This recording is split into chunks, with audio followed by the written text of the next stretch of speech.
Pixelkin. A tiny, tiny computer and the only way to get Disney Infinity figures pre-release on This Week in Family Gaming. Hey Pixelkinners! Two game industry veterans are teaming up on a new Star Wars game.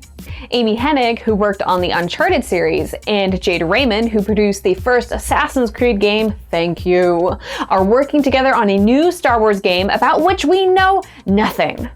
Except that it's probably going to be awesome. The BBC is giving away 1 million programmable microbit computers to inspire kids to do innovative computing work. The BBC microbit is only 4 by 5 centimeters, and kids can program them themselves. They can connect to everything from plant pots to mobile phones. The head of BBC Learning likened it to giving kids paintbrushes even if they've never had an art class. You can still create something awesome and inspiring without any training. Sega has issued an apology for all the ways that they've hurt us, but especially for Sonic Boom: Rise of Lyric. This game wounded my coworker Courtney beyond repair, and she talks about it on this week's episode of Gaming with the Moms, our gaming podcast.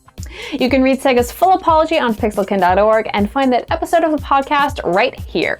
If you are one of the very special people who is good at Just Dance, Ubisoft and the Electronic Sports World Cup are sponsoring a Just Dance competition this year. This summer, in fact. It's open to anyone over the age of 16, and the qualifiers start on July 19th.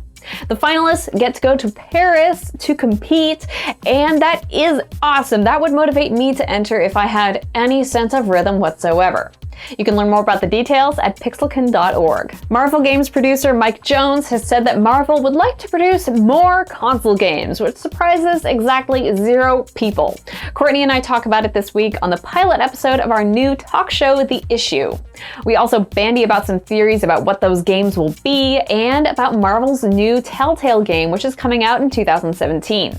You can watch that episode right here. Speaking of Marvel, LEGO Marvel's Avengers is coming out with over 100 new characters, including some that have only been in the comics so far.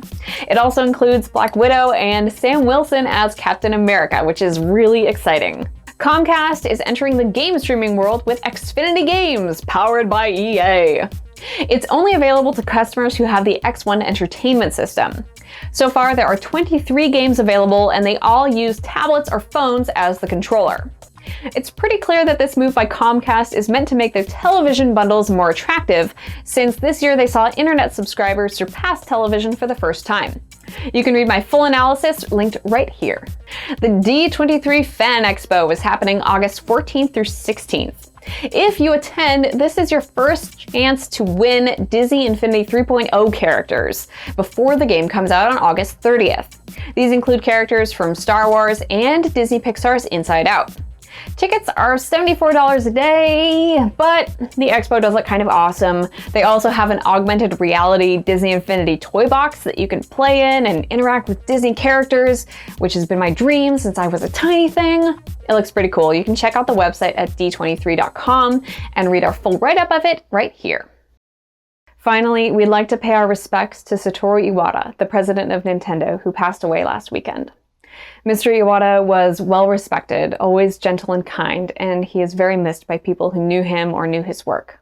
Thank you, Mr. Iwata, for everything.